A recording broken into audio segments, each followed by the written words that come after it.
Irmãos e irmãs, boa noite. Tudo bem com vocês? Que bom. Bom vê-los. Muito bem. É excelente essa oportunidade de falarmos a respeito do Evangelho, mas mais ainda, de aproveitarmos esse momento de estudo para renovar as nossas atitudes. Início de ano, o primeiro mês já foi. Então, será que nós já nos organizamos para termos um ano realmente abençoado? Ainda dá tempo. Estudando um pouco o Evangelho e selecionando algumas passagens que nos conduzem às ideias de sermos perfeitos, né? Sede perfeitos, como perfeito é o vosso Pai, como Jesus nos falou. Nós identificamos vários caminhos. E isso acabou se transformando em várias dicas, utilizando o Evangelho como pano de fundo. Vamos estudar então? Então vamos lá. Bom, vocês viram que a primeira mensagem falou a respeito da frase de Jesus para Pedro: Pedro, apacenta as minhas ovelhas. E o interessante é que, se os irmãos se lembram dessa passagem, vocês vão perceber que ele fala diversas vezes, né? No mínimo 3 vezes. Pedro, apacenta as minhas ovelhas. Tentando entender o que significava essa forma de falar, apacenta, né, tão utilizada por Jesus, e provavelmente um termo utilizado por pastores, né, apacentar ovelhas, fazendo uma leitura daquela coleção, os pensadores que os irmãos devem conhecer, ali, um dos primeiros, a literatura voltada para os pré-socráticos, nós vimos ali que havia um hábito entre os gregos antigos de usar esse termo, apacentar ovelhas. Não apenas de conduzir as ovelhas a um cercado ou levá-las ao pasto. Apacentar ovelhas tinha o sentido daquilo que hoje os professores fazem com os alunos, os mestres fazem com seus discípulos. Apacentar é conduzir a um caminho melhor. Apacentar não é apenas cercar e colocar em um cercado e permitir que estejam seguros. Apacentar é também cercar com conhecimentos importantes para o desenvolvimento. Apacentar é conduzir a evolução. Então, dentro desse raciocínio, de que maneira nós poderíamos, então, obedecer a Jesus, apacentando as ovelhas que chegam até nós? Segundo ponto, então, vamos a essas dicas, já que nós temos também a responsabilidade de colaborar com a evolução com aqueles que estão do nosso lado. Então, vamos lá. A primeira delas, bom, quando eu falo a primeira, vocês devem ficar pensando, a primeira de quantas, né? A primeira de 20. Então, aguentem aí, lá vai dar certo. A primeira delas, usar ou planejar uma estratégia para alcançar a felicidade. Poxa vida, nós falamos o tempo todo em evolução, mas o tempo todo as literaturas, os palestrantes motivadores, eles falam, né, para você buscar a felicidade. Mas isso nos faz lembrar, às vezes, do célebre escritor Huberto Holden, que fala que a felicidade, às vezes, está logo ali, e a pessoa passa a vida toda esperando chegar até aquele momento para alcançar a felicidade, sendo que, naquele exato momento, pode ser que ele esteja feliz em algum nível, em algum ponto. Então, o primeiro ponto é detectar o que é que te faz feliz. E para você detectar o que é que te faz feliz, você precisa também saber o que é que te irrita. Porque se você identificar o que te irrita, o que te aborrece, você consegue identificar o que é que te causa raiva, e detectando o que te causa raiva, você sabe o que é que vai te conduzir ao ódio, e o que te conduz ao ódio é justamente aquilo que te adoece, mentalmente. Vou repetir a sequência. Se você identifica que te irrita, que te aborrece, você identifica aquilo que te causa raiva. Muitas vezes fazemos as coisas com raiva sem perceber. Irritação, raiva, ódio, adoecimento. Então, esse é o caminho oposto, porque se você identifica aquilo que te causa felicidade, você consegue detectar os pontos de equilíbrio. Então, onde está exatamente a sua felicidade? É num corpo saudável? É num bom prato? Isso é alegria? Ou essa felicidade está nas suas conquistas materiais, no seu trabalho? Na sua família, em ver sua família unida, seus entes queridos? Ou a sua felicidade está no pleno desenvolvimento espiritual, aprendendo algo novo todos os dias? Então, precisamos aprender a identificar o que nos torna pessoas felizes para além daquilo que a gente chama de alegria. O segundo ponto vai precisar de um pouquinho mais de esforço. O segundo ponto é você se tornar uma pessoa um pouquinho mais positiva. Positiva, pensar positivamente. Ver o lado bom e alegre das coisas. Parece um clichê, né, meus irmãos? Mas eu vou dizer uma coisa. É aquela história do copo meio vazio ou meio cheio. É uma escolha sua. Então, você pode escolher ver o copo meio vazio ou meio cheio. É uma opção. Então, ver o lado positivo, o lado otimista, as coisas podem não estar tão boas, podem estar ruins, mas procure ver um lado bom.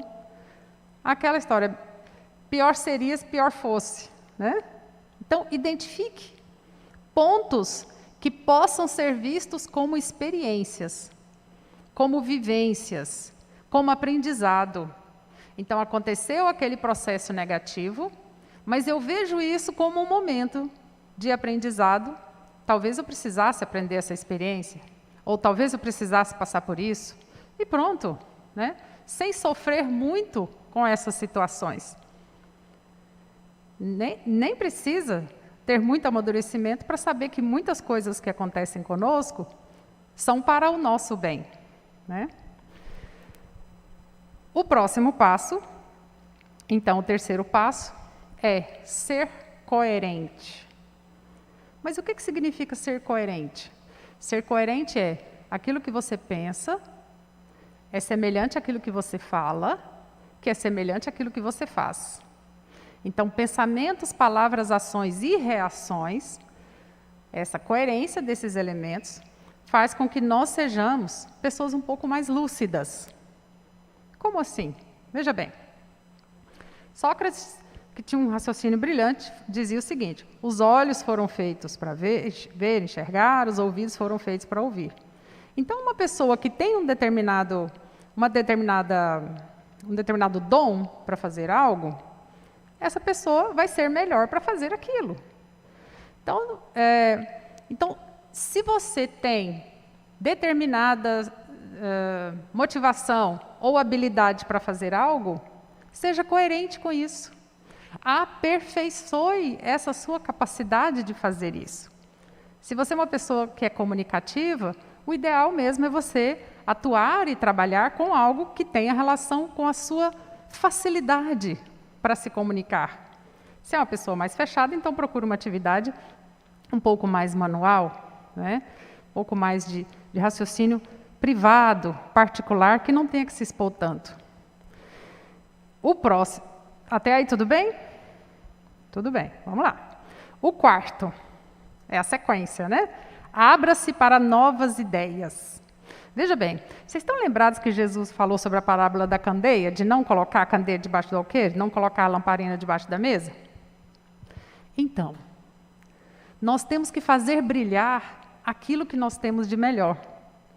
Então, quando a gente percebe a nossa necessidade de se abrir para novas ideias, nós não ficamos tão tristes quando acontece uma mudança na nossa frente. Adaptar-se às novas ideias nada mais é do que se abrir ao novo e receber.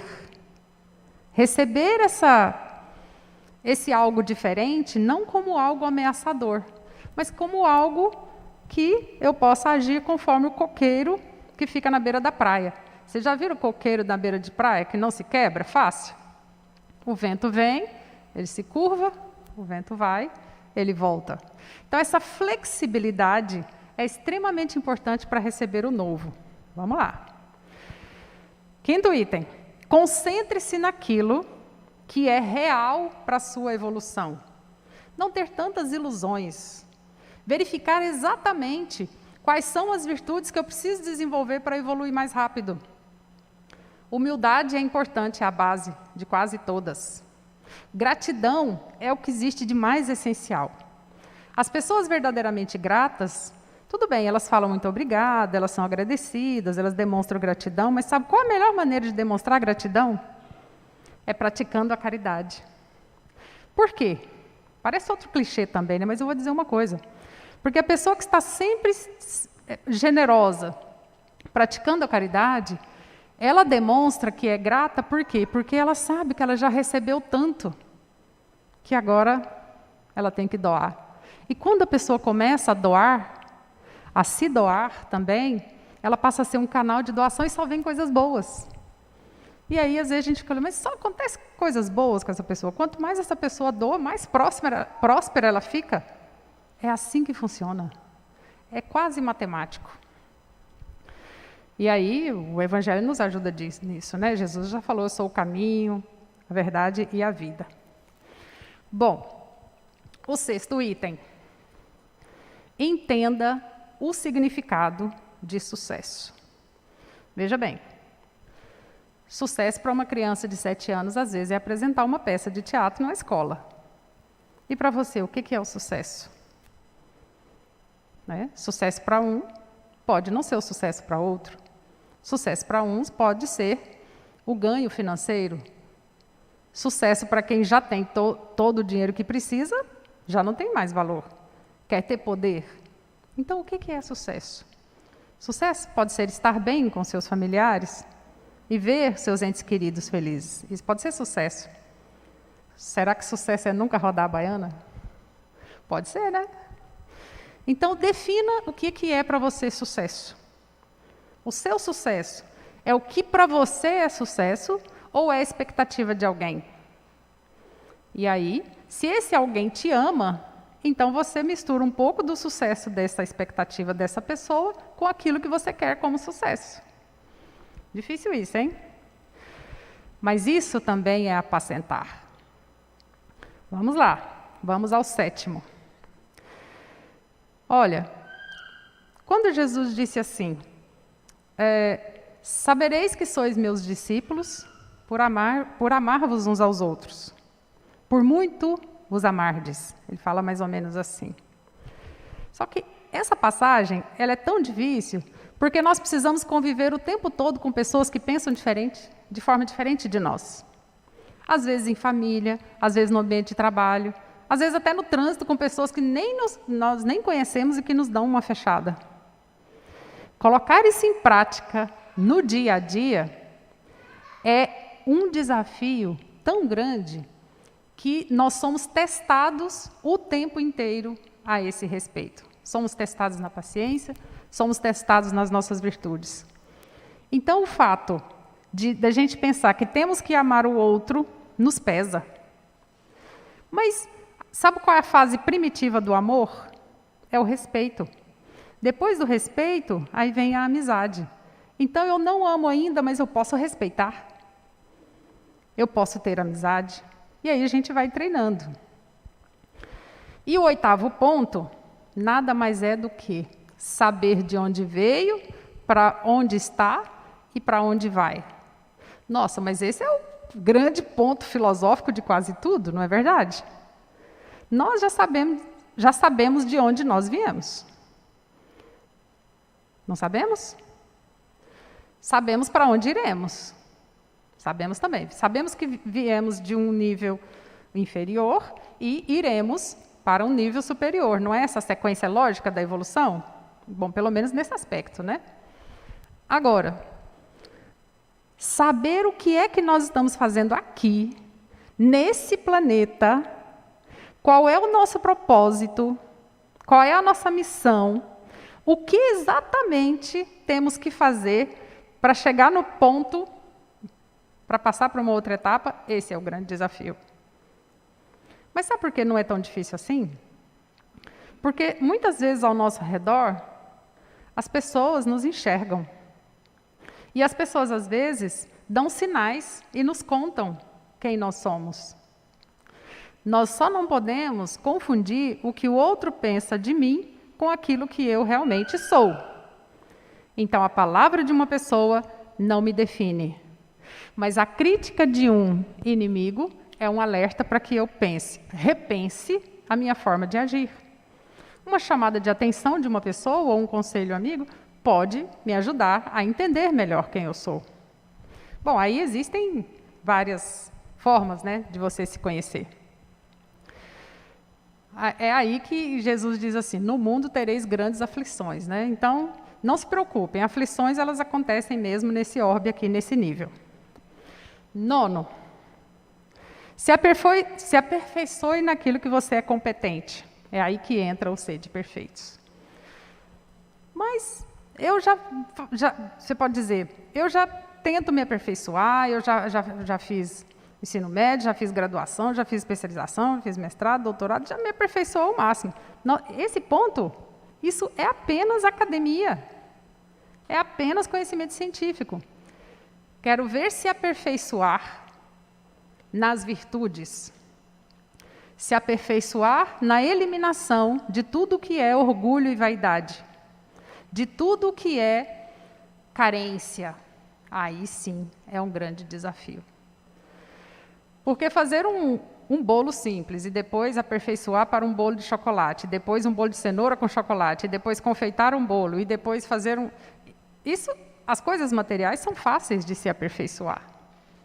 Mas as espirituais são cíclicas. Quantas vezes nós passamos pelo mesmo erro para aprendermos? Agora, é por isso que a gente não esquece determinadas coisas que acontecem com a gente. Por isso que nós não temos amnésia em relação, se formos saudáveis, não temos amnésias em relação a algum sofrimento que tenhamos passado. Não é para esquecer mesmo, porque se você coloca o dedo no alfinete uma vez, machucou, doeu, aí você esquece, o que vai acontecer? Você vai colocar de novo. Então, as nossas memórias servem para que nós não venhamos a repetir os mesmos erros. Agora, o que a gente tem que esquecer? O sofrimento que envolveu todo aquele processo. E perdoar. E se perdoar. No último jogo de tênis que eu assisti, o narrador disse assim, para o jogador lá, Rafael Nadal, disse o seguinte, para ganhar um jogo como esse, o jogador precisa se perdoar o tempo todo. Porque se ele errar e não se perdoar, ele não fica na quadra, ele começa a entregar o jogo. E é isso que a gente tem que fazer. Não entregar o jogo, se perdoar por algumas coisas e seguir em frente. Como a minha mãe estava dizendo ontem, a vida é mais ou menos fazendo crochê e conversando. Minha mãe tem 71 anos. A vida é mais ou menos como fazer um crochê. Errou, vai ter que começar de novo. Desmancha e faz de novo. Né? Mas se tiver um modelo ali para ir seguindo, a chance de fazer correto é melhor. Todos aqui sabem fazer crochê, né? Bom, vamos lá. 10º, a vida tem um propósito. Esse item, ele é semelhante àquele que eu falei no começo. Qual é o seu propósito? Quais são as tarefas que você precisa executar nesse orbe? Se pergunte e anote. Sabe por que tem que anotar? Porque eles mudam. Os propósitos mudam com o passar do tempo. Às vezes, na sua infância, você teve um propósito. Na sua adolescência, você teve outro. Aí você conhece uma pessoa, você passa a ter outro. Você faz um curso e passa a ter outro. Você muda de cidade e passa a ter outro propósito. Na fase adulta, outro, e na senectude, outro. Quantas pessoas passam 40, 50, 60 anos com um propósito, de repente alguma coisa acontece, vira a chave e passa a ter outro propósito, que vai acelerar mais ainda a sua evolução. Então não fiquem tristes pensando, já cheguei num certo ponto, até hoje não sei o meu propósito. Calma, os propósitos foram cumpridos. Talvez eles mudem. Né? Muito bem, 11º, para que isso aconteça, não enfrente os seus problemas sozinho. Não passe pelos problemas sozinho. Tenha um amparo. Tenha alguém do lado, alguém para conversar. E não carregue o problema do outro.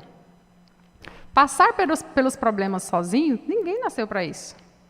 Mesmo que você precise ter uma ajuda profissional para poder te acompanhar naquele momento de grande aflição. Isso, não tenha orgulho em relação a isso, né? Peça ajuda. E pedir ajuda não é se rebaixar, é dizer, eu também sou um ser humano, né? E preciso atravessar subir essa montanha.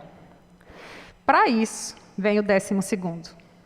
O 12º é agradecer pelo que você tem, mas mais ainda agradecer pelo que você é. Saber agradecer pelo que você é saber, em essência, que digam o que quiser de você, você é essência divina. Você tem luz aqui dentro. Você é filho de Deus. Como Jesus disse, vós sois deuses. E isso levanta qualquer um da depressão. Então, por isso que nós temos que agradecer todos os dias, pelo que nós somos. O 13º é um complemento desse. Quem aqui é seu próprio fã? É estranho, né? Como que eu vou me tietar? Não, ninguém precisa fazer isso. Mas você tem que ser o seu primeiro fã. Levantar de manhã e falar, opa, olha, que maravilha. Gosto do que vejo no espelho. Bom, às vezes a gente acorda assim meio descabelado, assim, né? Às vezes o peso também já não está lá, essas coisas. Mas quando você é seu próprio fã, você se cuida. Você se alimenta adequadamente. Você faz higiene com atenção, com carinho naquele momento. Você se cuida. Você cria um momento para você. Qual é o momento que você tira para você? Só para você. Sem nenhuma preocupação, nada. Só para você. Aqueles minutos iniciais que nós ficamos aqui, ó, em silêncio, aguardando começar, aquele é um momento de meditação extremamente importante para a saúde mental. Vocês não imaginam a assistência espiritual. Por isso, nunca troque os seus princípios por causa de um objetivo. Não trocar os princípios é mais ou menos assim. Quando Jesus falou, Pai, afasta de mim esse cálice, ele queria mudar o objetivo, mas ele sabia que ele não podia mudar o princípio. Então, no seu ambiente de trabalho, por exemplo, você tem o princípio de não ser corrupto, de não roubar nada, não fazer nada de errado. Mas de vez em quando vai um clipe para casa, imprime um trabalho, uma coisa, usa tinta, usa impressora, usa material do trabalho em benefício próprio. Você acabou de quebrar o princípio em função de um objetivo. Eu falo assim, mas eu sei que muitas vezes acontece, mas é só para a gente ficar na base. Né? Não, mas é uma coisa rápida, que nada, eu vivo fazendo hora extra. Isso não justifica. Não mude o princípio. O princípio, por exemplo, de não ofender as pessoas. É um princípio. O princípio de não se irritar. Ah, mas a casa está pegando fogo. Momento que vou chamar o bombeiro. Você pode fazer de duas formas. Chamar o bombeiro. Ou vou chamar o bombeiro. Princípio de não se irritar. Você pode resolver todas as formas assim, muitas coisas assim. Para isso entra o 15º. Se você conseguir isso, você vai parar de se culpar. Não se culpar é uma questão difícil nesse século 21. As mães se culpam por trabalhar demais e não ter tempo para os seus filhos. Os pais se culpam por não dar aos seus filhos tudo aquilo que eles gostariam de dar e que eles não tiveram. Os filhos se culpam porque não conseguem fazer tudo aquilo que gostariam de fazer e, às vezes, se sentem limitados. Vamos parar com essa questão de se culpar? Porque, a partir do momento que nós eliminamos esse saco de pedras que nós carregamos aqui, que a culpa é minha, que fui eu que causei isso, nós começamos a perceber que muitas coisas que nós fazemos não são individuais, elas são sistêmicas. Muitas vezes nós somos realmente frutos do meio. Nós somos, às vezes, o resultado da cultura em que nós vivemos. Então, eu vejo isso. Estava vendo um livro da capa do Umberto Eco, acho que vocês conhecem. E a foto de dentro do livro dele, eu falei, gente, ele já desencarnou, ele deve estar triste com essa foto, porque uma foto tirada na década de 60, a foto mais chique dele é ele segurando um cigarro. Porque era chique na época. Hoje já não é, né, gente? Hoje a gente olha com misericórdia, com piedade para a pessoa que fuma, porque sabe que vai ser um problema de saúde. E hoje, a gente vê os jovens começando a serem vítimas da mídia e começarem a usar o cigarro eletrônico como se fosse algo chique de novo. E não é, gente, a minha geração tem bem essa consciência. Mas às vezes é fruto do meio onde vive, das amizades, da forma em que está. Da mesma forma, ser fotografado com um copo de bebida alcoólica na mão. Não parece chique às vezes? Não, para vocês não. Não, mas a depender da cultura, pode parecer. Então nós temos que ter o senso crítico para nós sabermos exatamente o que é algo saudável e o que não é. O que é saudável para o corpo, o que é saudável para a mente. Sem julgar e sem se culpar, se em algum momento nós passamos por algum ridículo em função da cultura, né? Para isso, lá vai o 16º e o 17º. Ser flexível consigo mesmo e treinar o perdão o tempo inteiro. Esse perdão que eu falei do jogador é o perdão também, se perdoar, é também o perdão em relação ao outro. Não é mais com você. É tão fácil perdoar o outro quando você fala, já não é mais comigo. Essa montanha eu não tenho mais que subir. Já subi, já desci. Perdoar o outro é deixar que o outro siga o seu caminho sem estar preso a você. Então, perdoe. Para isso, a ideia dessa conversa nossa aqui, nesse início de ano, é para você planejar bem, que já estamos aqui no 17º e 18º. Planejar bem. Por que planejar é tão importante? A maioria das coisas nós fazemos sem planejamento, não é verdade? Eu falo que eu não fui planejada. Eu sou a filha número 3, sou a terceira filha, eu fui planejada. Meus pais já tinham 2 meninas e queriam um menino. Aí veio eu, né? Então, esse é um tipo de planejamento. Muito bem. Mas será que tudo aquilo que nós fazemos, nós planejamos primeiro? Na verdade, não. A gente faz isso, às vezes, no trabalho. Então, eu vejo as pessoas planejando, executando, planejando, executando, planejando, executando, planejando, executando. Chega no final do ano, cadê o relatório? Planejou, fez reuniões, executou, trabalhou o ano inteiro. Cadê o monitoramento e a avaliação para saber se precisa repetir tudo mesmo ou se pode ir para um nível mais alto? Temos que avaliar, criar o hábito de avaliar. E para isso nós temos que ter o hábito de anotar. Existe uma ideia interessante chamada escrita criativa, já estou indo para o fim. Escrita criativa. Escrita terapêutica, é porque uma anda ao lado da outra. Sabe o que é escrita terapêutica? Em síntese, porque é outro assunto, é você escrever sobre seus sentimentos e quando você estiver angustiado ou até feliz, escreva. Eu preciso encontrar alguém para desabafar porque eu não aguento mais, então você quer um ouvido para escutar. Pegue um papel e escreva. Às vezes as pessoas procuram muito, em função também do meu trabalho, por causa de protocolos, eu preciso muito falar com você porque está acontecendo umas situações assim. Escreva, coloque no papel, manda um e-mail, mande um zap. Aí, se fosse uma conversa verbal, né, levaria horas.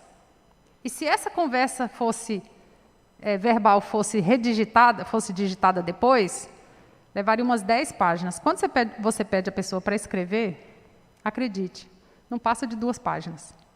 Olha que não chega uma lauda. Então, peça a pessoa para escrever. Escreva também. Registre. Aquela ideia que os adolescentes têm de fazer diário, maravilhosa. Trancar com a chave, né? Principalmente. Aí lê no dia seguinte e fala, meu Deus, sei quem foi que escreveu isso. Exatamente. É aquele momento que você estava e que você, enquanto você escrevia, da primeira à 30ª linha, sua mente já se organizou e você já encontrou a resposta para aquele problema. Por quê? Porque você se redigiu e você se desenvolveu. Bom, para isso, ninguém precisa fazer parte das tragédias. Uma coisa é assistir o telejornal, outra coisa é sentir e vivenciar todas as tragédias. Uma coisa é ficar sabendo de algo ruim, outra coisa é se envolver emocionalmente com isso. Vamos evitar isso, né? Vamos nos blindar. Da mesma forma que antes de sair de casa, durante o dia a gente passa o filtro solar, passar um filtro solar espiritual também e se blindar disso. A melhor maneira para isso, para se blindar, é participar de um trabalho voluntário. Se inscreva, a Radiação tem muitas obras aqui. Tem o Solar Colombino, tem as creches, tem a costura. Toda vez que eu faço essa lista aqui, eu cometo algum pecado, que eu esqueço de algum trabalho maravilhoso que tem aqui na casa. Então, me perdoe, por favor. Um só no decorrer do ano, só um. Participe. E mais, quando você fizer isso, acredite em você.